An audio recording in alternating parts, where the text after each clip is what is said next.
Thank you. Just sit down. My dress, my choice, okay? Yes, teacher. Our today's topic is reproductive system in human being. Repeat that class. Reproductive system in human beings. Come up again. Reproductive system of beings. Okay. Reproductive system. Andiko? Yes.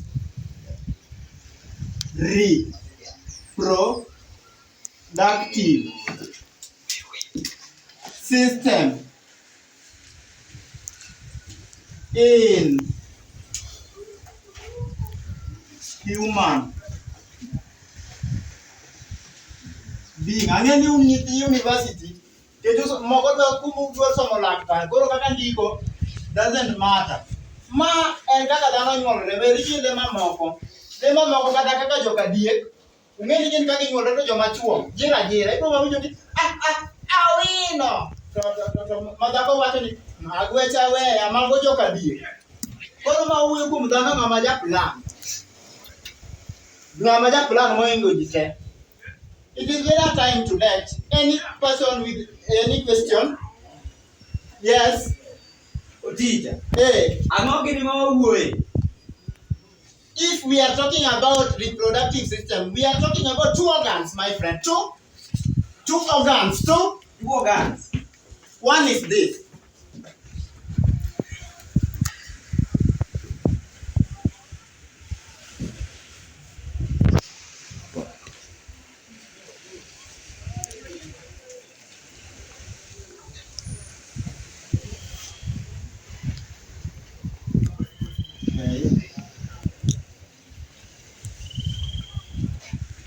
Jomoko nyaka ruda pan.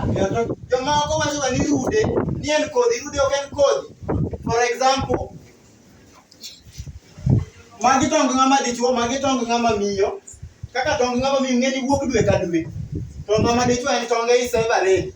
Iwinja? Koro tong mar ng'ama dichuo, speed mowuok go ema kelo rude.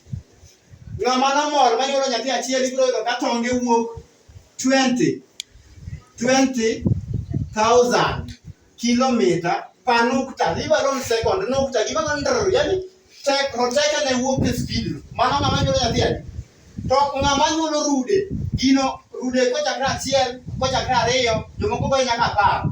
Gino en 200,000 kilometer. 200,000 kilometer. Nyathi class. 200,000 kilometer per nukta. Ibali speed no chamna. Ng'eny koro tiende ni seche ma jogi nie intercourse. To roteke ma owuonde ni na yue to jogi gini go gibiro ka. Iwinjo. To iyudo ni koro owuonde ni magi gini ginyiero. To rude nyiero kosebiro ka roteke ma kadi to giwuok to ginyiero. Koro we assume ni onyiero kama ma owuonde ni en malami onyiero. To ka tong biro to chwado ni tap. To keo speed minimum 200 kilometer. Ita se bisini na wanyora nyathi mano moto gino wuok 20,000 kilometer. Ma to 200,000 kilometer. Ma gino biro to losre kama koro ich. Kama fertilization takes place. Plus fertilization takes place in the womb. Fertilization takes place in the womb. Yes. Any question?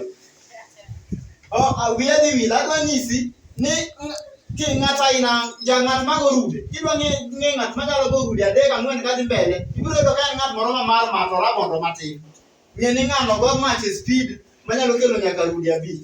Any question? Yes. Teacher tapenjo ni Virginia cha onyawe nyiero koro mudala dito we nyiero makoro konyiero. Virginia. Virginia ok nyier tong ema nyiero kowinjo ni roteke mag ng'ama dichuo dwa timore nade biro. To ginyiero gibiro kata gichako papni. Iwinjo korito mondo tong gichako timore nade ochwade. Right? Any person with the same question? Yes?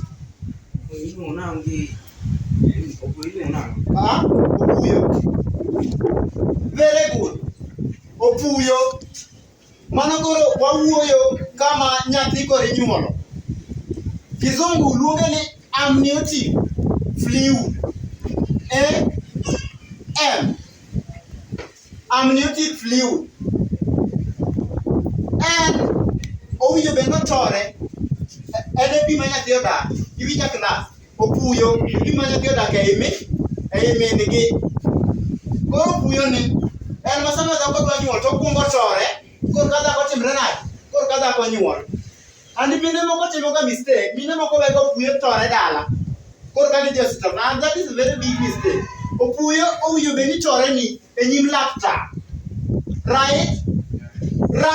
Yeah. En ma nyathi nitie ka. To gimoriwo nyathi gi min en biero. To biero no. Nitie line moro mowuok. To riwe gi min. Koro ma min. Koro line ni iluongo ni umbilical cord. Class? Umbilical cord. Ma AC. Kaka nasenyiso ni kar dongruok be gi weyni nitie. Ung'eyo kama Pipeline Company placenta kendo ma AC. Gika ina gido kusendelo kata gitudo be pigi nitie. Koro kar dongruok be nitie gika ina. Koro AC ka emoriwo nyathi gi min miluongo ni umbilical cord ma jomoko luongo ni pen. Iwinja? Koro pen ka ema nyathi beche chiemo go maka iwinjo ni dhako ma yacho ohero godo. Do nikech lo dok kuom ang'o? Kuom lo. To kochamo do mang'eny to nyathi kuodho. Nyathi kosekuodho to kuodho ga backfire. Class? Backfire. After that backfire to gigi dok nikech sianda ne pod ok onyal kuodho. Koro ka kuodho to gigi chako luwo line ni kadok malo. Tema koro winjo ka dhako ywak ni ang'o? Len chame. Heartburn, okay class? Mano len. Heartburn. Koro mine ma chamo godo to gisiko man ni len chama. Ng'eni mano nyathi okuodhe iye. Right? Yes. Assignment.